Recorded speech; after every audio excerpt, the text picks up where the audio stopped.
Hi, my name is Shane Adams. I'm a filmmaker in New Mexico, and before I tell you exactly what I've made today, I want to give you a little bit of context on how I came to make it. For a very long time, I have made my living full-time working in the film industry. This was fantastic, and I loved it, and it was great, but if you haven't been watching the film news cycle, there's not a lot of work in the film industry anymore. So instead of moping around crying that I don't have any work anymore, I decided to pick up a project that would help me learn a lot more about cameras, and it would help other people also learn a lot more about cameras, and it would help me and them prepare for better jobs in the industry if, God forbid, it ever comes back to the United States. But if you live outside of the US, you can still use this too. It's going to work great.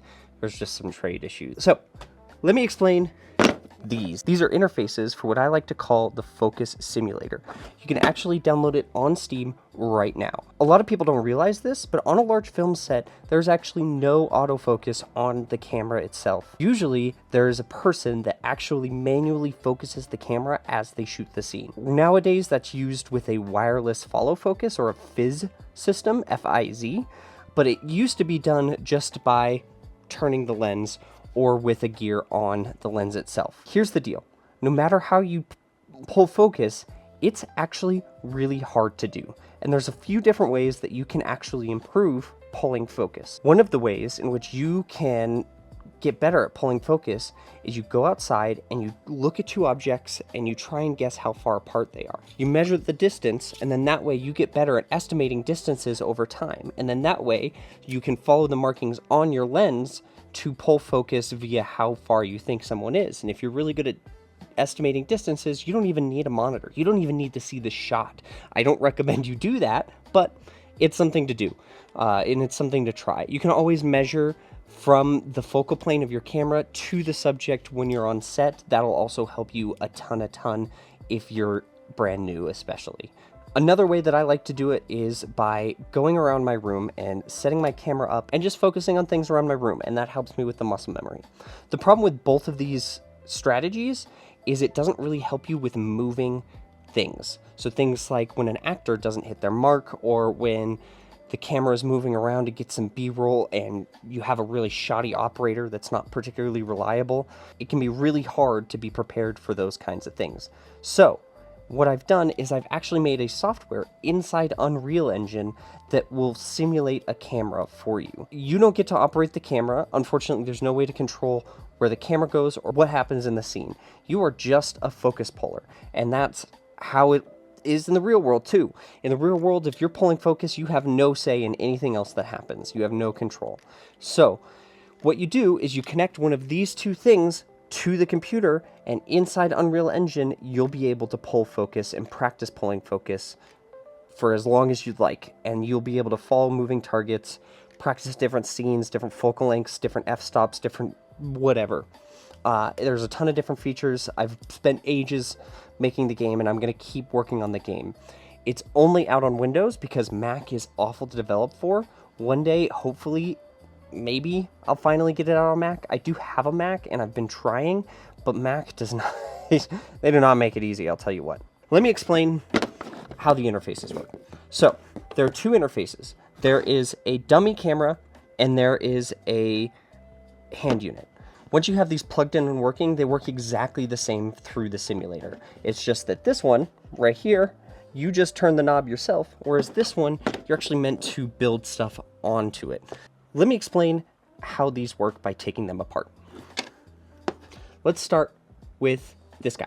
Inside here, you can see there are two different electrical components. There's a magnetic encoder, and then there's an Arduino.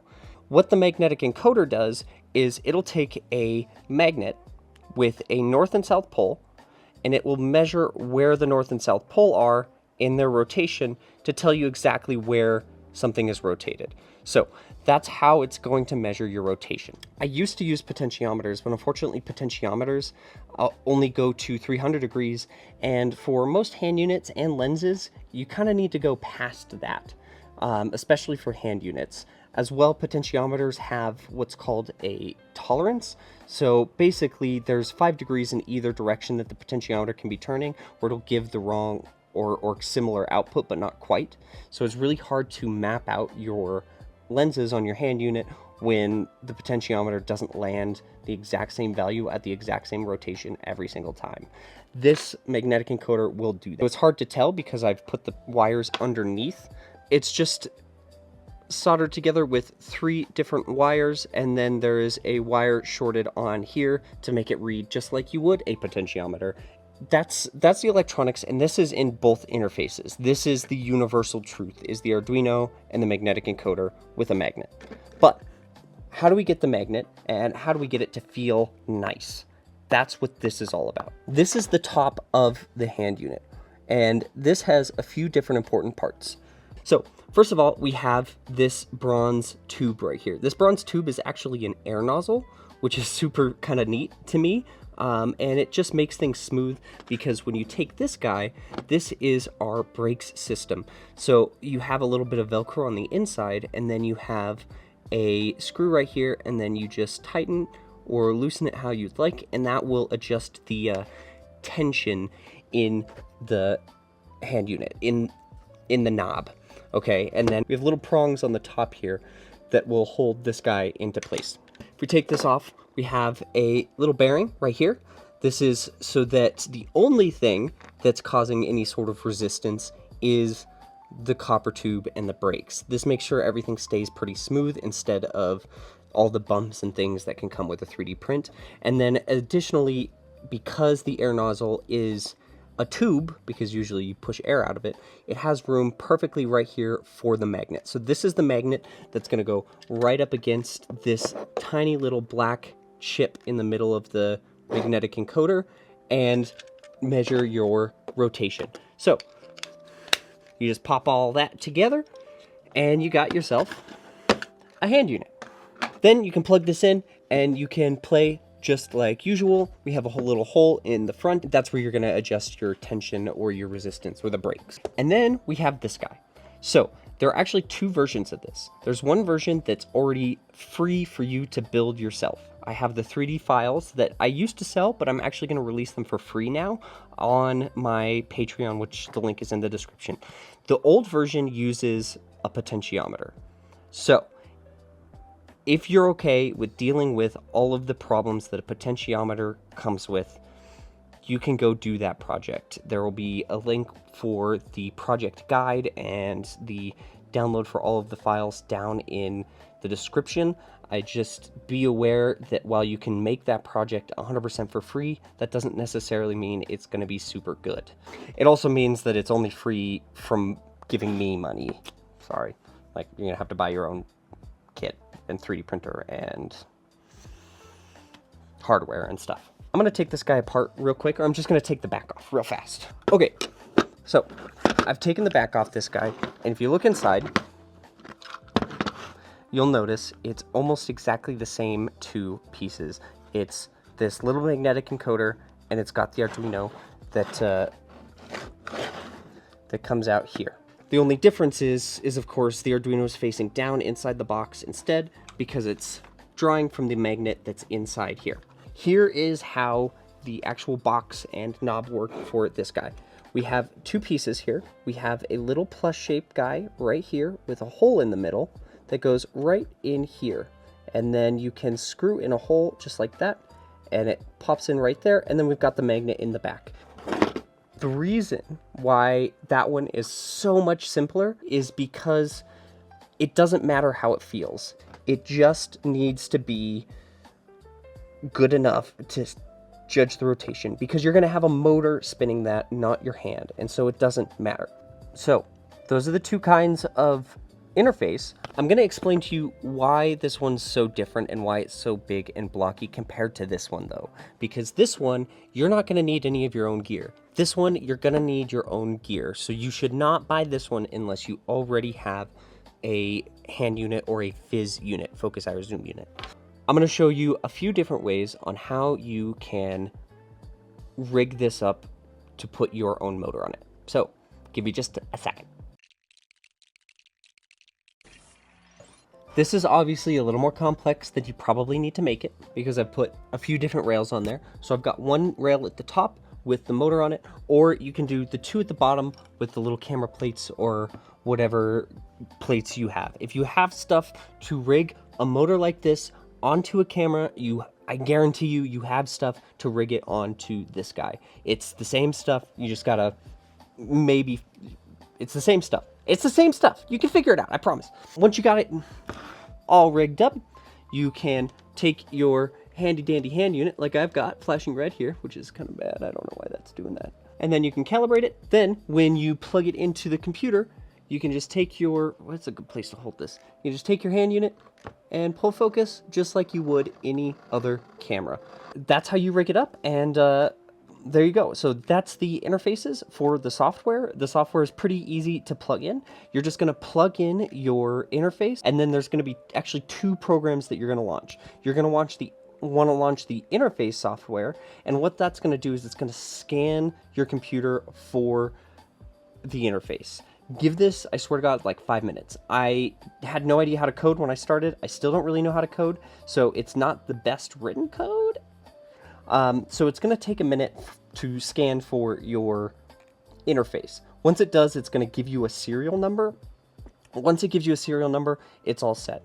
As for the actual simulator itself, you can just launch that right up, and then the second that the interface software finds your interface, it should be working just fine. And then you can explore the menus and try things out. Give things some practice. It's all really jank. I promise you, I'm not that great of a programmer, but I've tried to make it as good as possible. But I'm an idiot. As for Mac, I did try and do a Kickstarter to get a Mac to port it over. And then about midway through the Kickstarter, somebody actually gave me a load of money to just buy a Mac on my own. They gave me a load of money for a different reason, but it was enough to buy a Mac. So I bought a Mac to try and port it over. Unfortunately, Mac is Mac, and so I'm having a lot of troubles with a few different technical things, and particularly things that are Mac specific,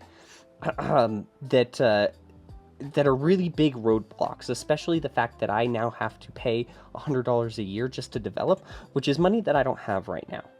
But speaking of money, here is a word from our sponsor. This video is sponsored by my dog, Bean. My dog, Bean, is a Chihuahua Dachshund mix, and he's the goodest boy ever. And he, just like me, relies on me to make money to eat. And he likes treats a lot. So, if you don't want to support me and what I'm doing, you can support me and what I'm doing through supporting Bean. There's a Buy Me Coffee link down in the description. Where are you going? There is a Buy Me Coffee link down in the description where you can just give me money for no reason. And for every, let's say $5 people give, this dog gets a treat. No, right now I don't have any. I'm sorry, Bean. And I'm not even joking. I'll post it on my Instagram story or something. I'll put that link in the description too. Think about it. Welcome back. So, here's the part where we talk about money, because I don't have any.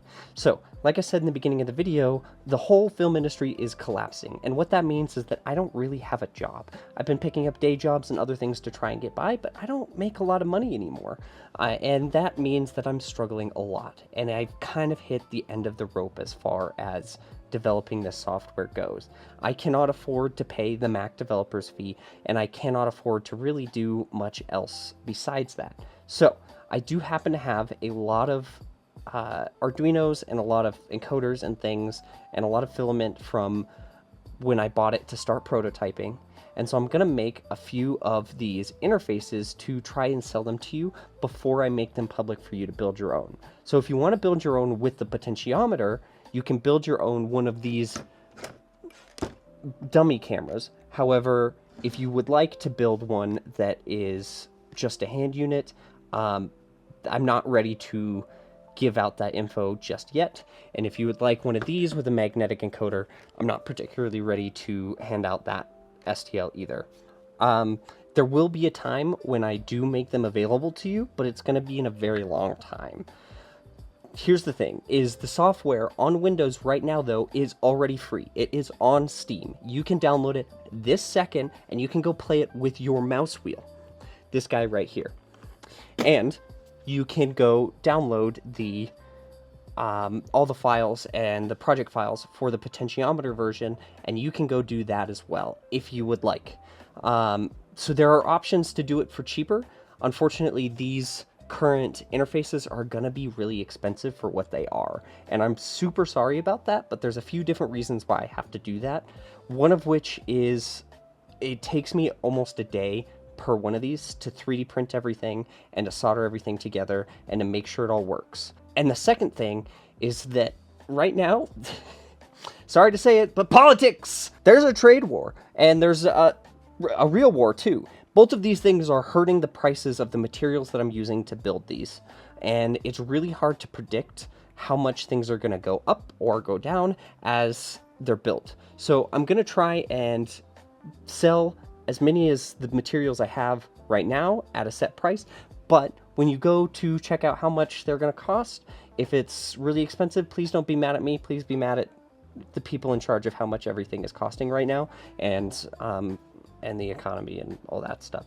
I do really want to give it away for free. I really want to make things accessible when I can, because that's the whole thing. Is I am not a rich man, and if I were in the viewer's shoes, I would want to be able to practice pulling focus in all of these different ways without spending an arm and a leg.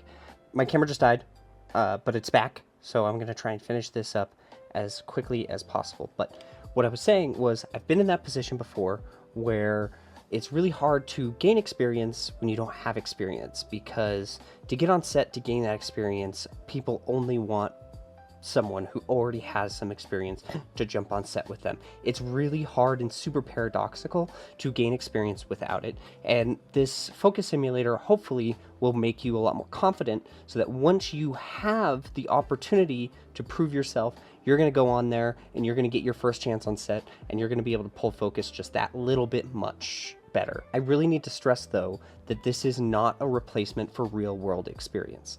There's a lot of other things that you need to be good at other than just pulling focus in order to be a good first assistant camera, which is the person who usually does the focus pulling. On top of that, there are going to be situations where you don't have a monitor, or your monitor goes down, or other things where you're not going to be able to look at the shot. So I really, really recommend you go out there and do the distance measuring thing as much as you can as well. I have consulted a ton of real professional first assistant camera people for this project. They've all given me their input, and I've tried to put as much of that as I have the skill to code into the game, but a lot of them, and they are right, have said that this is not going to be a replacement for real-world experience. It will improve your focus pulling. It is not going to make you a perfect focus puller.